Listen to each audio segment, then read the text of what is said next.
જય દ્વારકાધીશ મિત્રો, જો આપણે આ ખેતર બધાયથી પહેલાં રોપ્યું હતું અને બધાયથી છેલ્લા લાસ્ટમાં કાપ્યું છે આની અંદર ડાંગર. અને ગઈકાલે આમાં જો ગંઠા બાંધ્યા આપણે.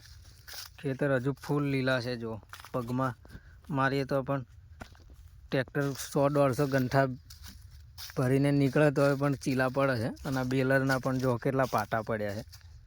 આજે અહીંયા આગળ આપણે ગંઠા ભરવાનું ચાલુ છે. 2 સટ્ટા માપના બનાવ્યા છે, 2 ઠેકાણા જો. અને 2 ટ્રેક્ટરથી વાવવાનું ચાલુ છે. અને આ ગંઠા જો 20 થી 25 કિલોનો ગંઠો છે. અને આ ખેતર ફૂલ લીલા છે. જો આ ખેતરની અંદર આપણે ચણા વાવવાના છે, પણ હજુ કચરો જ છે એકદમ, કે આની અંદર દાંતી રોટાવેટર હજુ વાગે એવું નથી 4-5 દિવસ. કારણ કે આનો ઉપરનું તળ જ્યાં સુધી કઠણ નહીં થાય માથું, ત્યાં સુધી આની અંદર ટ્રેક્ટર કે રોટાવેટર ફરવાનું નથી વ્યવસ્થિત. અને આપણે જીરો કટિંગ કાપ્યું છે, એટલે બહુ ખરાબ નથી ખેતર, પણ થોડું ઘણું લગાડીશું એટલે આ બની જશે એકદમ ક્લીન. અને પછી આની અંદર દાંતી મારીને રોટાવેટર મારશું તો ચોખ્ખું થશે.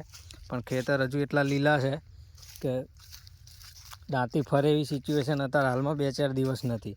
આ માવઠાના લીધે વરસાદ પડ્યા આજે 1.5 મહિનો થયો, 1.5 થી 2 મહિના, 1.5 મહિનો તો પાકો, તો પણ જો હજુ જમીન સુકાઈ નથી. આ ખેતરમાંથી 100-150 ગંઠા ટેલરમાં ભરીને સટ્ટા જોડે લઈ જઈએ તો પણ ચીલા પડે છે. મશીનના પણ વધારે ચીલા પડ્યા છે ખેતરમાં, કારણ કે ખેતર લીલા છે ફૂલ. એટલે હજુ આને ગંઠા ભેગા કરીને 3-4 દિવસ ખેતર સુકાશે આનું માથું, પછી દાંતી વ્યવસ્થિત વાગે. કારણ કે ઉપરનો પાંખ કમ્પ્લીટ થોડો ઘણો સૂકો થાય તો વાવણી કરવાની મજા આવે. બાકી કચરામાં વાવવાનો મજા આવે નહીં, વાવણી બરાબર થાય નહીં. એટલે ઉપરનું માથું થોડુંક કડક થાય અને દાંતી મારીએ અને પછી રોટાવેટર મારીએ તો કમ્પ્લીટ પાંખ પડે અને વાવવાની મજા આવે. બાકી વાવણી લીલાની અંદર મજા ના આવે. એટલે આવી સિચ્યુએશન છે. જો આ કચરો જો વરસાદને 1.5 થી 2 મહિના થયા તો પણ હજુ સુકાતો નથી. અને આ જો આના પાટા ટ્રેક્ટરના ને બેલરના.